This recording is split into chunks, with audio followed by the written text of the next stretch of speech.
Hey everybody, today's video is an update on what I like to call my rusty old farm tractor, a late 70s white 260 two-wheel drive made by Fiat.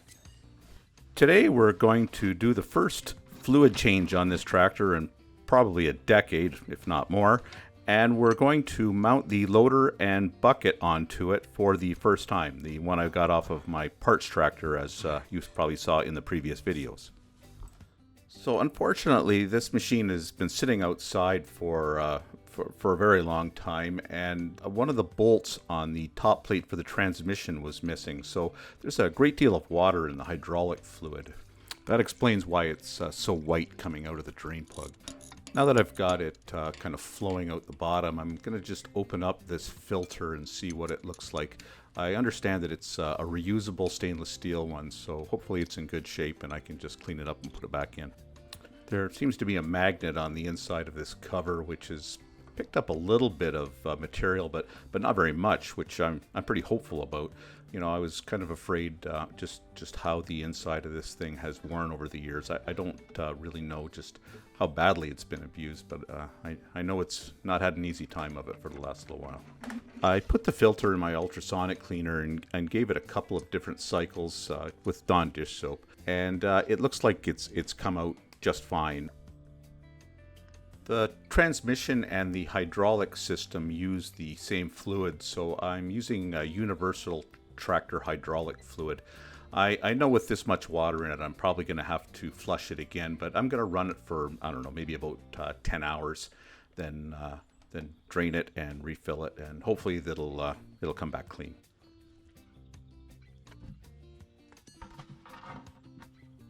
Okay, next is the engine oil.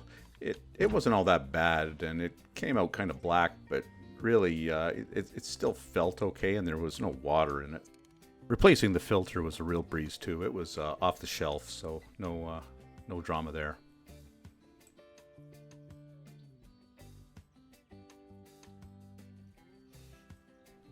This old drain plug has definitely seen better days. I guess it's a good sign that it's got some wear on it, you know, telling me that at least the oil's been changed regularly or a few times. Unfortunately, I didn't have these copper washers in my stash, so I'm going to just reuse these and pick up a new set for the next time. A lot of the YouTubers I follow really seem to like this Rotella engine oil. I didn't go with anything synthetic. This is an old girl, and I don't think it needs it. I've got this stuff on sale at Princess Auto, and if it's a good oil, it was a good price. So I'll give it a shot. I'm not sure if it's designed this way or if it was just dumb luck, but the crank took exactly 2 of these jugs, which is kind of nice because I hate having partial jugs laying around. Looks nice and clean on the dipstick, so I'll run it for a while, probably flush it after the season and put in some fresh stuff, and then, I don't know, go on a more regular, a little bit longer schedule for it.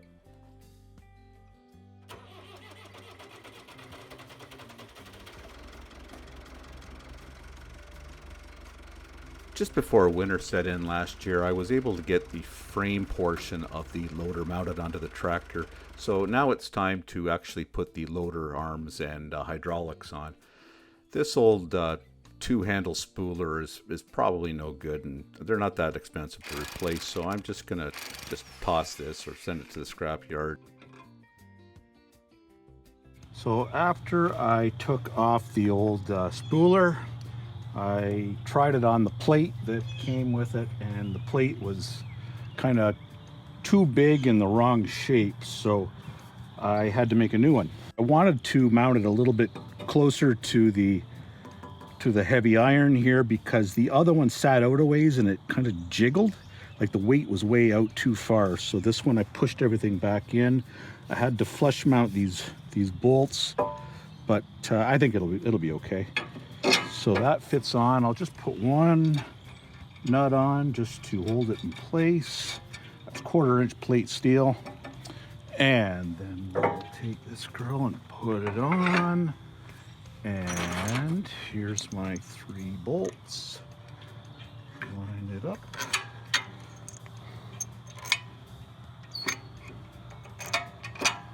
There you go. Let's put on 2 nuts just to hold it kind of sort of in place. And then see how it's in a little bit so that this handle doesn't interfere with the fender. So that'll be okay. I mean, I obviously have to tighten everything down, but I'm pretty happy with that. So now I just have to plumb all this. I'll take this plate off, take it downstairs or put it in the sunroom, give it a quick coat of paint just so it doesn't rust up too bad. You know, we don't want any rust on this tractor. So it's all plumbed up now. I had to do a little bit of kind of MacGyvering to get it to go, but it's all good. I don't even want to explain it. It's anyway. So for right now, I'm running the whole thing off of the remotes. The pump for this whole system is still downstairs. I haven't quite gotten to it, but when I get a chance, I will. But I'm more concerned about these cylinders. So I've got it kind of run just for a test to see how it goes. These hoses obviously are not the right ones for this particular cylinder, but for a test, it'll be fine.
Definitely not the most beautiful bucket in the world, but it fit on perfectly, so I'm pretty happy. The local hydraulics shop was able to use the old hoses as a pattern and made me a new set.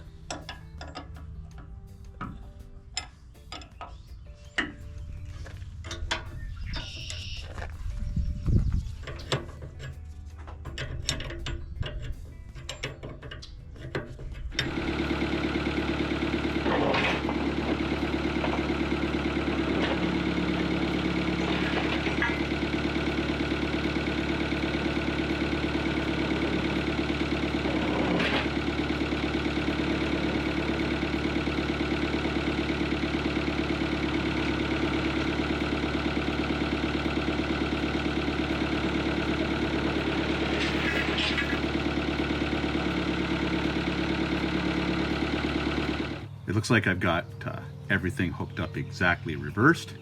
When I want to move the arms up, they go down. When I want to tip the bucket down, it goes up. So I'm gonna have to switch all the lines over. When I first got this loader, I noticed that there was a bit of a crease in one of the lines running to the bucket cylinders. Now I see it's actually a leak.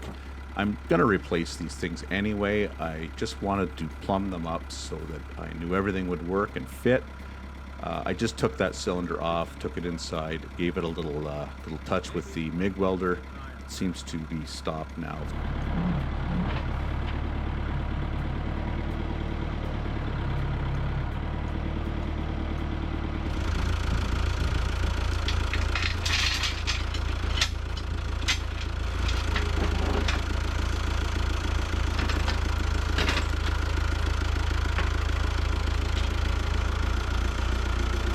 All right, so tomorrow is supposed to be a rainy day, so I'm trying to find things to do to advance my my project here.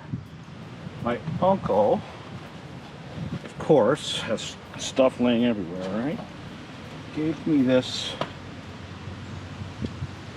half-inch, I don't know, it's off of a plow. It's the front edge of a plow. My grandfather used to drive a grader, so it's probably something like that. Anyway, it's a solid piece of metal. So I'm thinking about putting it right underneath this edge to stiffen it up, you know, and it's got a really nice clean edge on the front. It's got a little kind of a cup, comes up a little bit, so yeah.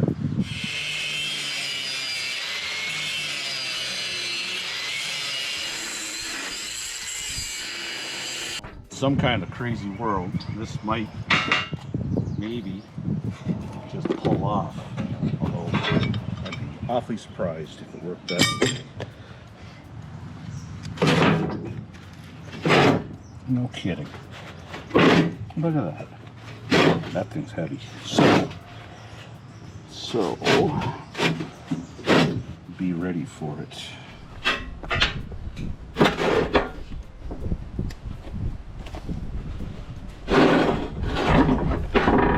No kidding. Look at that.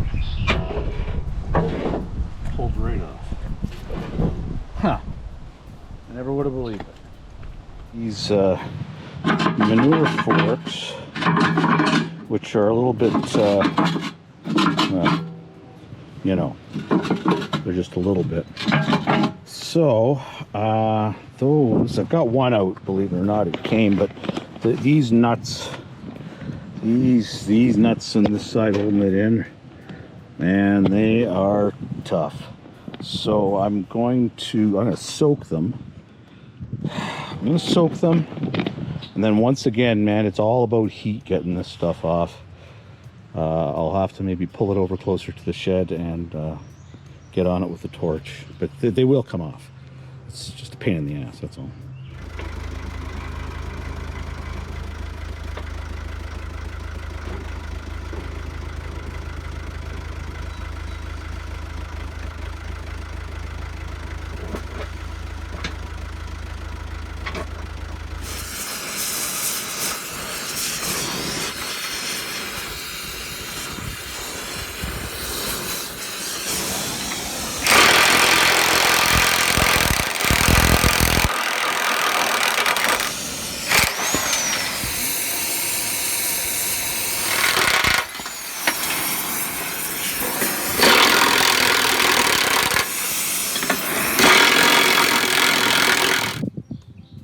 So I gotta tell you, I'm pretty impressed with how those came out.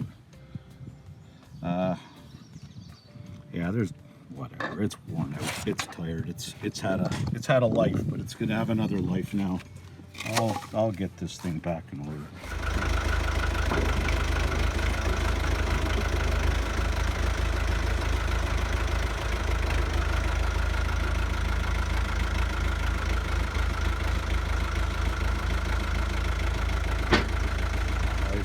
I've just lightly clamped a piece of extruded aluminum along the edge of this, and I think you can see it's got a little bit of a bow to it. So I'm going to sit back here for, I don't know, as long as I can tolerate it, with a big hammer and a piece of railroad tie or track, and maybe the propane torch, and just see what I can get going here. All right, I know some of you out there are wondering, where did he learn to do all these obscure things? And I'm here to tell you right now that I've never done this before in my life. But I've seen it done on TV, and I watched some YouTube videos. You just hit it hard and it bends. And if it doesn't bend, you add a bunch of heat and it will bend. And if it still doesn't bend, then you start driving vehicles over it and stuff. But I don't think we're gonna have to go that far. At least I hope we won't. All right, so here goes nothing. First swing. Oh, that's satisfying.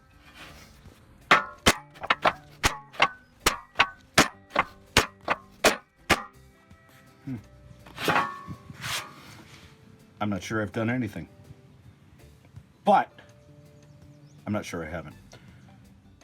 Yeah, this is what happens when you really have no idea what you're doing. You know what? Since I'm all set up right here, I'm gonna torch this right in here. It's only 1/4 inch. And then I'm gonna hit it some more. So hang in there.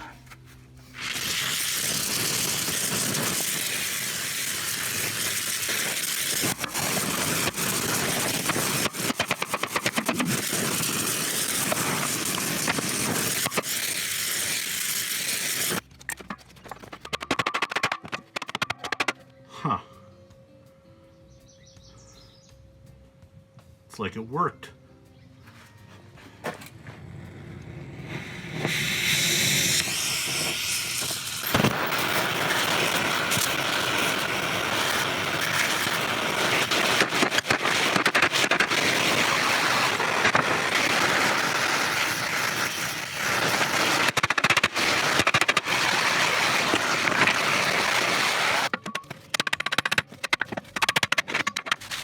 Same piece of extruded aluminum on there.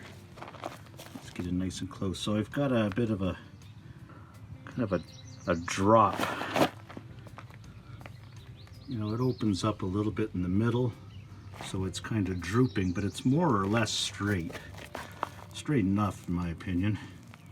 And then it's just these two, the two corners are kind of, they're still a little bowed. I keep beating them one way, then they go the other, and I beat them the other way, and they come back. And so what I'm going to do is I've got that 1/2 inch grater blade that's going to go on the bottom of this, and then I'm going to bolt in from the top through that 1/4 inch into the 1/2 inch or 3/8 or whatever it is. I think it's closer to 1/2 inch, if not a little more.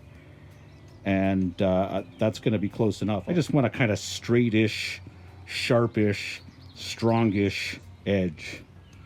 Nothing crazy. So I've got this thing all aligned. I'm going to keep it out about 1 inch from the old edge of the bucket.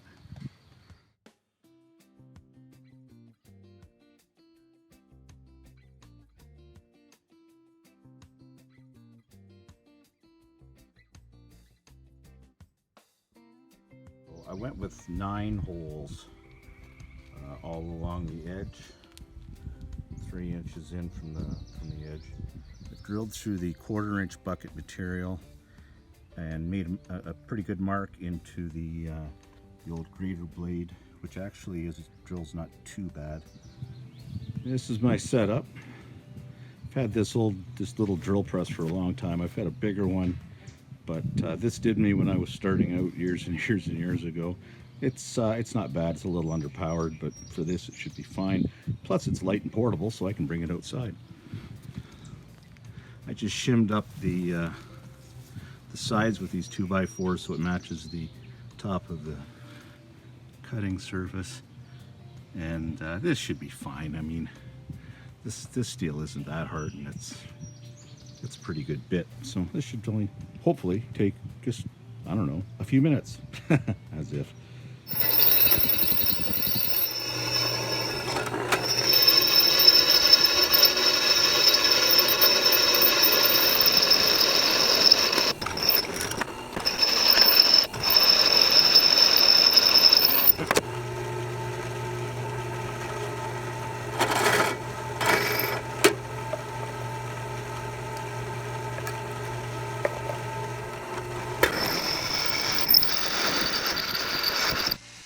Now that the holes are all drilled, I need to do a little bit of surface work. These little hoops are where the manure forks were passing through, kind of holding the bottom of the bucket and sort of supporting it. I don't need them anymore because I'm not going to use those manure forks with the bucket. I'll probably use them on their own in a completely different configuration.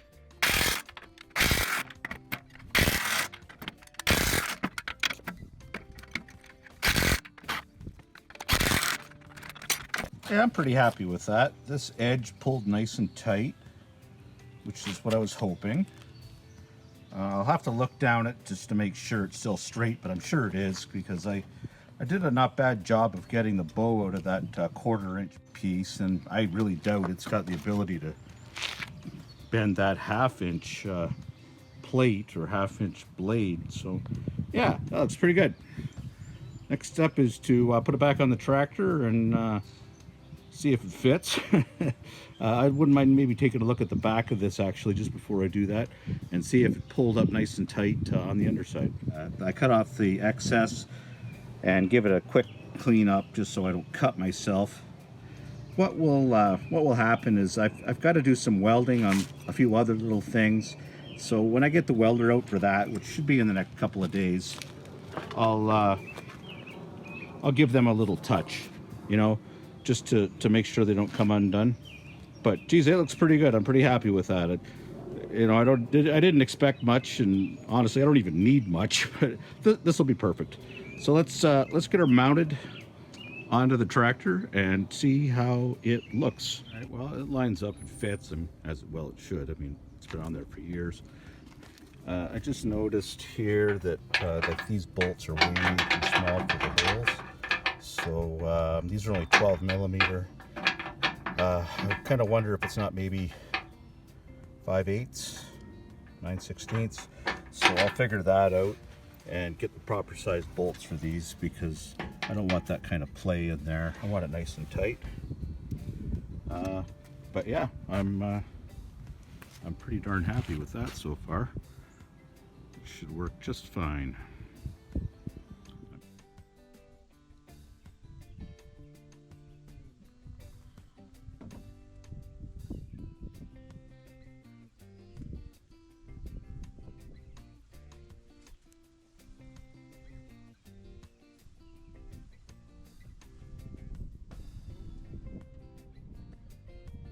Time to put the bucket to the test. So a vast majority of what I want this bucket for is firewood. To be completely honest with you, just don't want to carry firewood anymore. The other thing that I'm sure it'll come in handy for is yeah, there'd be the odd time my mom needs some gravel spread in the driveway, or you know, something moved or whatever. But to be honest with you, I just need it to save my body so I can have fun doing other stuff. There we go, first load.